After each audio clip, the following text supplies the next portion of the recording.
It's all unionized, so you might get it in trouble.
Welcome back to Yogaxpress, your virtual stretch clinic that helps you move the body to still the mind.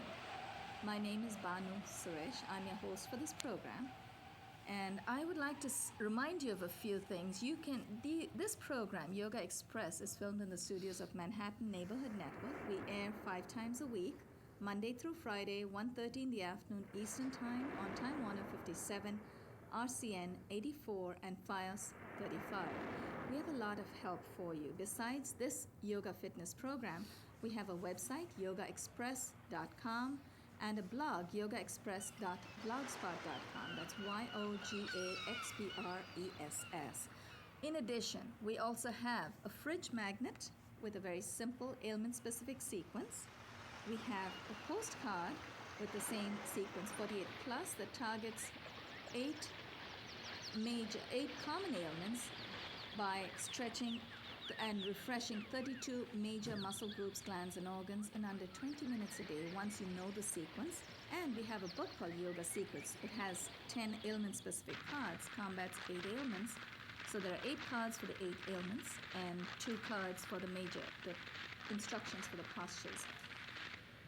We also have, to help you, we have someone very special here with us, David Teitel, who's back with us 3 episodes in a row, and we really appreciate that, David, you're back with us again.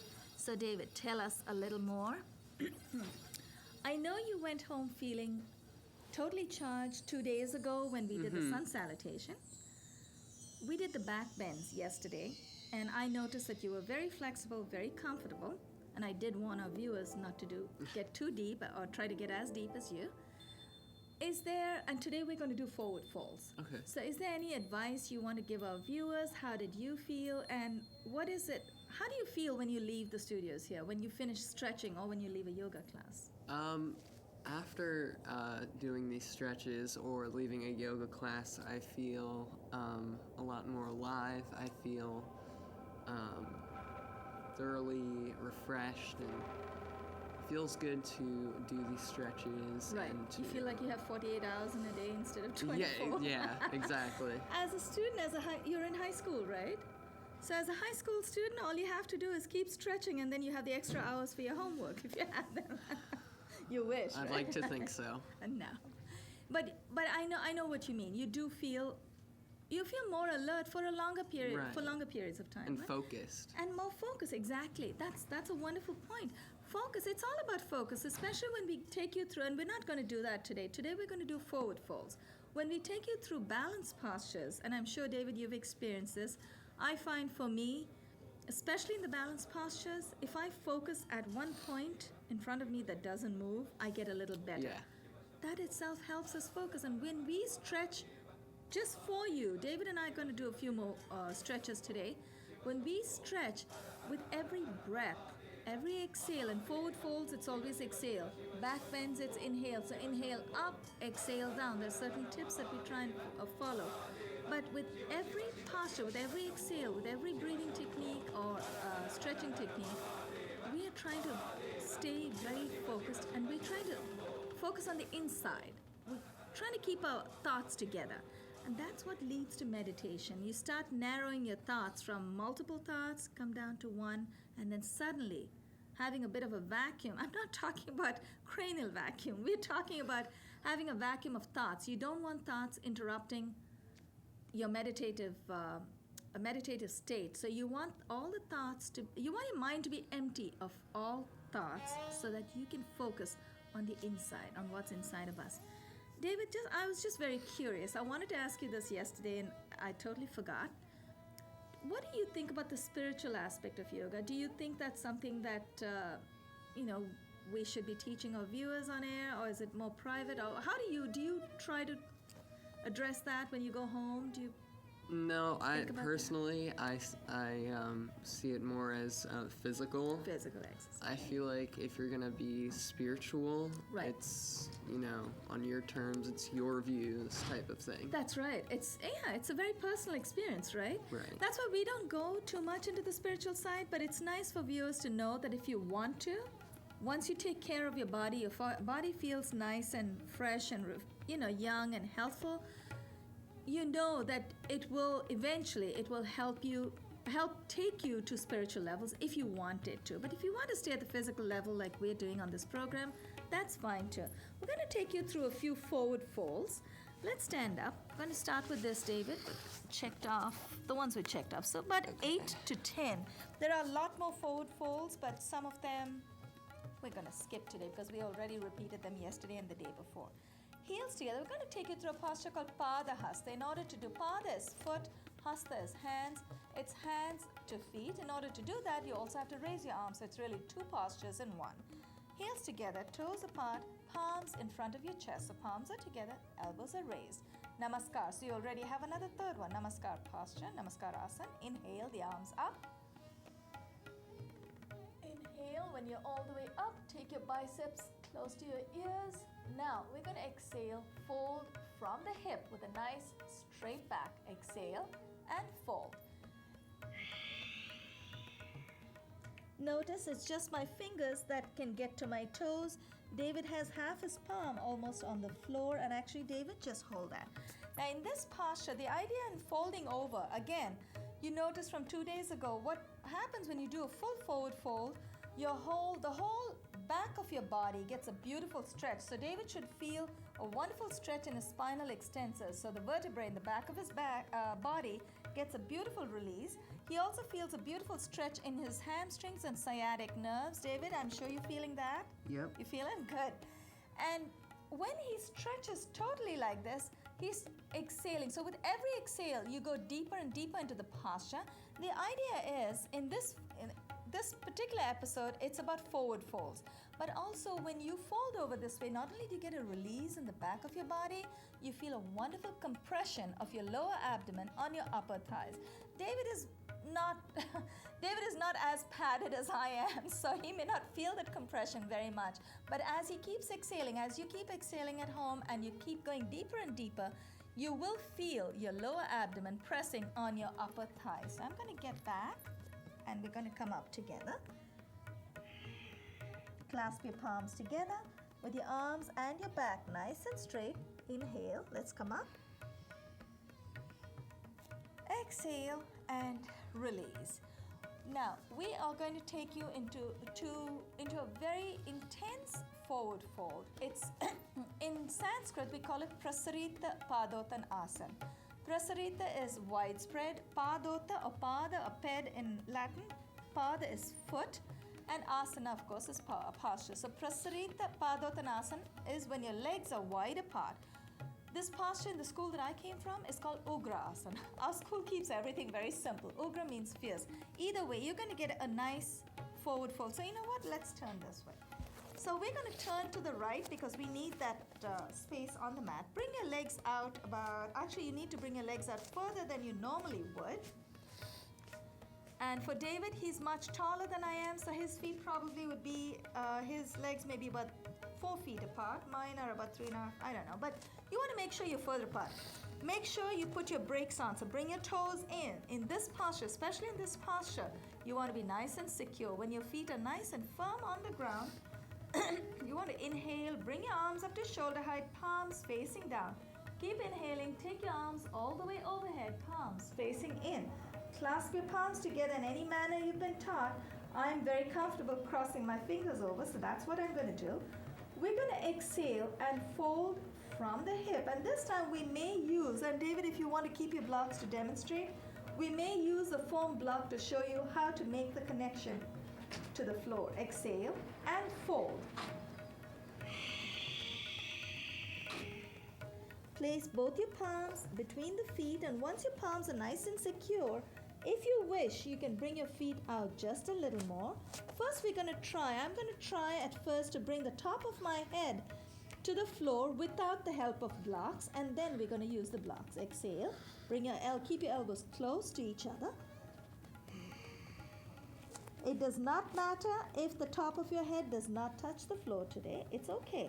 You should feel a wonderful, wonderful stretch on your adductor muscles, the inside of your thighs. Now, if you're a little tired today, you might want to use a block, a foam block or a towel, anything that will help close the distance between your forehead and the floor. Right now, I have this block at its lowest orientation. Make sure your toes are in. You don't want to slip. Now, once your block is right there placed securely between your palms, exhale and dip. Try to touch the top of your head to the foam block. Now, if you're more tired than usual, you may want to bring the block to the middle height. So turn it over to its side so you get a little more distance. You close in on the distance between your forehead or the top of your head and the floor, and try to touch the top of your head to the block. Some days you're going to feel very, very tired, so you want to bring it to the highest orientation. And then just rest your head. The idea in this posture is not just the forward fold, it's also to make sure you make that connection. You do not want to leave your head suspended in midair. This helps you relax. Now, if you don't have that and your forehead doesn't touch the floor, you're going to have blood rushing to your head, and that's not good for, especially if you're hypertensive, that's not going to be good for you. So now, when you are ready to come up, wiggle your feet a little closer till you feel it's safe for you to take your hands off of the floor. Clasp your palms together, keep your back nice and straight, and let's come up. Inhale, exhale, and release. We're going to wiggle our feet closer. And because we workshopped it for you, we at the studios held it for much longer. I'm sure, David, you were calling me names while you were there. But we needed to show folks at home that it's okay to be at different levels. So sorry about that. But I felt it too. It was a bit too much, but we needed to show them the different stages that it could be at. Okay, now we're going to go into very relaxing forward fold. So we're going to face the cameras this time. Heels are together, toes are slightly apart, palms by your side. Inhale, bring your arms up to shoulder height, palms facing down. Keep inhaling, take your arms all the way overhead, palms facing in. Tricked ya. Cross your palms over, hold on to your opposite elbows, and once you've made that connection, wiggle your elbows behind your ear. Wiggle your arms, forearms behind your ears. Bring your chest out, tilt your pelvis forward, and hold for just a second. Keep inhaling. Now, take a nice deep inhale. Exhale, fold from the hip with a nice straight back.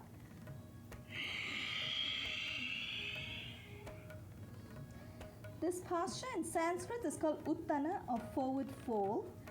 But I think in North America you call it ragdoll, and that's probably because we need to flop over. But in yoga, we never really flop over in a very distracted manner. It's always very focused, very deliberate.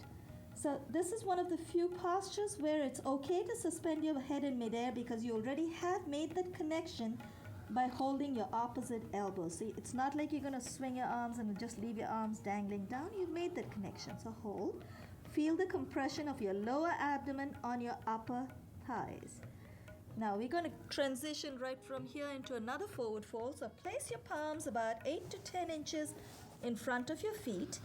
And then if your palms don't touch all the way down, as mine don't, just my fingertips go down, bend your knees just a little bit so that your palms are nice and secure. Take your left foot back and then your right foot, Adho Mukha Svanasana, downward dog. Now everyone knows this posture in North America as downward dog or Adho Mukha Svanasana. Not everyone may know it's also called Parvat or mountain. Now once you're in that position, try and bring your heels down to the floor. If your heels do not touch today, if they don't touch the floor, use the block that we just did.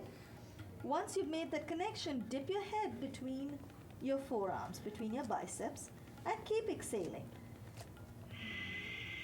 This is also a great posture for helping the pancreas do their job, because not only are you folding over, your thyroid is getting activated and your pancreas are nice and loose, nice and free. They're able to do whatever they need to do. Floating around, they've got enough room to move. So you want to activate all your inner glands and organs besides stretching your muscles. Now let's bring, because we are not going one posture to another, we have to very gently, coming out of this posture will be a little different than usual. Walk your legs, walk your feet close to your hands. Clasp your palms together. Inhale, come up with a straight back. Exhale and release. Let's see if we can do some seated forward folds. Okay, we did do a few seated forward folds yesterday, but that was only to counter the back bend. So let's come on our knees this time. We're going to take you through a posture called Shashank or rabbit. Have you done this one before, David? Yeah. It's very restful, right? Mm-hmm. The only difference is it looks very similar to the child posture. The difference between the rabbit posture that we're going to take you through now, David and I, and the child posture, the rest posture, is in rabbit, you have your arms out in front, palms are either facing in or flat, but the arms are alert, so you don't rest your arms. Whereas in child posture, you could bring your arms to the side or even in front, but you're resting.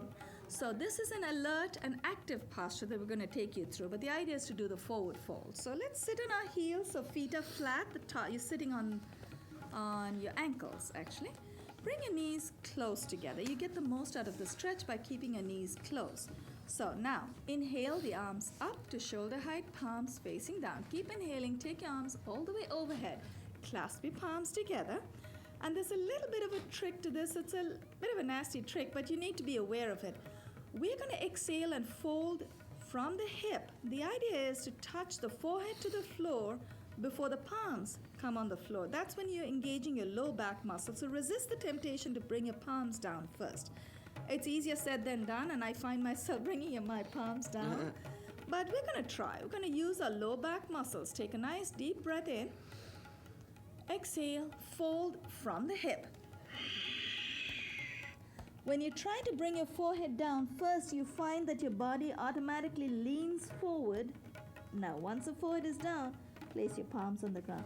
Your body leans forward to give you that extra stretch, and your low back starts tightening. It starts strengthening.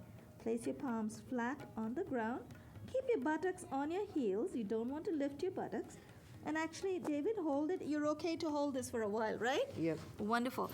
David has this beautiful, and because you're also so tall, he's also very graceful despite his height.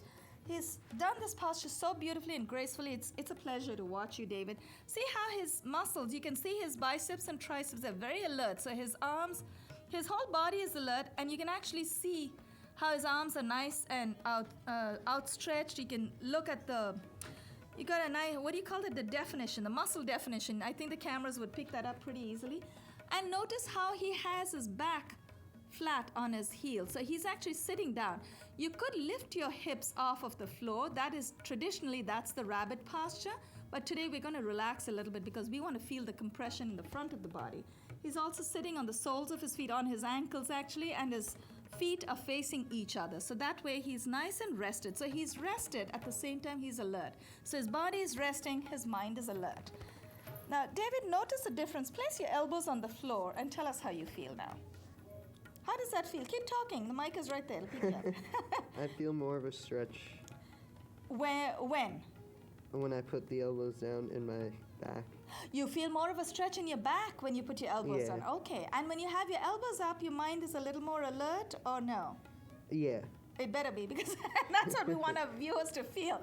Now, you're right, but that's a very good observation. So when you have your elbows down, what's happening is it's pulling the body forward just a little more to have your elbows reach the floor. You feel a little more of a stretch. But I also noticed that your buttocks stayed where they are, which is good. That's what you want. You want to resist the temptation to lift your body off of your heels. Now, we're going to inhale, clasp your palms together. Inhale, let's come up with a nice straight back. Exhale and release. We're going to sit now with our legs extended in front of us. So first we're going to sit down with both our legs extended, then we fold one leg in. So actually no, let's just bring the right leg out. Let's keep the left leg folded in. Right leg is extended out. So your right leg is at an L to the left knee. So you want to make sure you're at 90 degrees. Your right foot is flexed, right knee is way out. And you want to move your body, you want to turn your body to face the extended leg. So you want to make sure so you feel a little bit of a stretch on your obliques on the left side. Now, we're going to go into a posture. We're going to take you through a posture called Janu Sirsha. Sirsha is head, Janu is knee. We're trying to get our head or forehead to the knee. As I mentioned before, that's not going to happen for me. It may happen for David today. But if your head does not touch your knee, it's okay. The idea is to make the effort and feel the stretch in the back of your legs. If you want to feel your forehead touching your knee, you may want to bend your knee just a little bit. But just know that you're not going to feel that stretch. So you're not going to get the most out of your stretch. But just to get the sensation of touching your head to the knee, you can do that for a few seconds. Now, inhale your arms up to shoulder height, palms facing down. Keep inhaling. Take your arms all the way overhead, palms facing in. Clasp your palms together. Bring your biceps behind your ears. Lift your chest up. Lift your torso up. Exhale. Take a nice deep breath in first. Exhale. Fold from the hip with a straight back. If you feel that you can and you want to clasp your hands around your extended foot, the foot on your extended leg, you can do that once you've made that connection. Now, if you're not able to get there today, notice how David has got both his hands over his right foot. If your hands don't reach there today, it's okay. Place them at the ankles or at the shin, even at the knee. It's okay. In seated stretches, you can place your hand on your knee because you're not going to hurt yourself. It's not going to go back.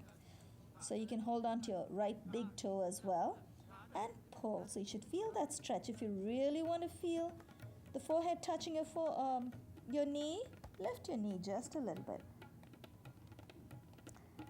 But I'm going to now straighten my knee again. Hold it. Now another way, actually hold that, David. Another way, actually maybe on the other side, I'm going to sit on a block and show you. Let's inhale, clasp our palms together. Let's come up. Exhale and release. Let's switch legs. This time you want to make sure you stretch both sides of the body. So extend your left leg out, right leg. You tuck the sole of your right foot into the inner, attach the sole of your right foot to the inside of your upper left thigh. So your extended leg, left leg, is at an L with the bent right knee.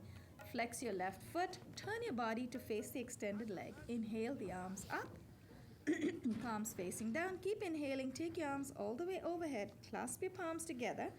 Now straighten your torso, take a deep breath in, exhale, fold from the hip. Janu Sirsha. Keep that name in mind. 5, thank you, Rich. Keep the name in mind, head to knee, so that'll help you remember that the idea in this posture is to keep reaching for your knee with your forehead. But also in this particular sequence, the idea is to just feel a nice compression of your lower abdomen on your upper thighs. One thigh at a time in this posture, and the next one, it'll be compression against both thighs. Let's inhale, clasp your palms together. Let's come up. Now keep your arms where they are. Extend the right leg out. We're going to take you through a posture called Paschimottanasana. Paschimottan is bird beak. Sometimes, David, we have participants who think of their favorite birds. So one person may call herself a toucan, another is a hummingbird, whatever. So it helps to remember that we are folding over to look like the beak of a bird. So if it helps you, Think of a bird, think of your favorite bird, and fold over. Clasp your palms together. Keep your back straight. Inhale, exhale, fold from the hip. Especially in this posture, if your palms go over the soles of your feet, that's wonderful. But if you're not quite there yet today, you can hold on to your big toes. That will help you pull your body forward. And if you're already there, if you're already, all the way to the front, some of you may have your whole palm in front of you, the soles of your feet, then you want to try and place your elbows on the floor. Today, I'm able to just keep a hold of my big toes. The idea is to just feel that wonderful stretch in the back of the body and the beautiful, beautiful compression of your lower abdomen on your upper thighs. Clasp your palms. Let's inhale, come up. Exhale and release. Did Rich say 6 minutes, right? 5? Okay, so now we probably have about 3. We're doing actually pretty good for time. Let me see where we are. Okay, great. Now we're going to do a fold over. It's called Maha Mudra, grand gesture. Let's sit on our heels. So David and I are going to sit on our heels. This is one time, oh no, we already showed you how to do that. We're not doing a fold where we can use the belt today. Never mind, so maybe another day. Okay, sit on your heels. Keep your knees close together. Take your arms from behind. Clasp the opposite elbows. So you can clasp the opposite elbows, or if you feel you want to challenge yourself a little more today, you can do what's called a reverse namaste. And beautiful. David, turn around. Show them. I want them to see how. Notice how David has both his palms together. You look very comfortable. That's beautiful. So stay there. You're going to have your back to the camera this time. Let's sit on 2 minutes. Great. Let's sit on our heels. I'm going to clasp my opposite elbows because we're going to fold over. So with my palms together, folding over is a little harder. So we're going to exhale and fold from the hip. Exhale and fold. When you fold over, if your palms come undone, that's okay. Just hold on to the opposite elbows. Inhale, engage your low back muscles. Let's come up with a straight back. And let's release the arms. We have one more posture, and that's actually 2 more. Before we go into supine position, I just want to tell our viewers, thanks for staying with us. This is Yogaxpress, and you're watching Yogaxpress. My name is Banu Suresh. David Teitel. Thank you, David, for coming back. It's been a pleasure to have you here on the show. Thanks to Rich and Jeanette. This episode has been possible. Rich, thanks for the studio's lightings and the sound, and Jeanette, thanks for directing our show today. Let's come in supine position. Let's come on our backs. Okay, you want to have your head to the camera, David. So that's it. Good. I'm going to take my fancy clip off of my hair. We're going to go into a posture called Happy Baby. The idea is just to feel a compression, so it's a little bit of a forward fold anyway. It's going inside. So take your knees off of the floor. Place your palms on the soles of your feet. Now you know why you want your head to the camera. Yeah. Now you want to exhale and push your knees down to the side. So you want to feel a nice compression of your upper thigh on your lower abdomen this time. And then hug yourself for a wonderful job today. So bring your knees close into your chest. From Happy Baby, we're going into Pinda or spinal rocking. So all you do is just rock. Move from side to side. You should get a wonderful sacral massage. And some schools have also taught me to just keep going forward and back. So you could do that too. It's giving your sacrum a beautiful, beautiful massage, helps you relax.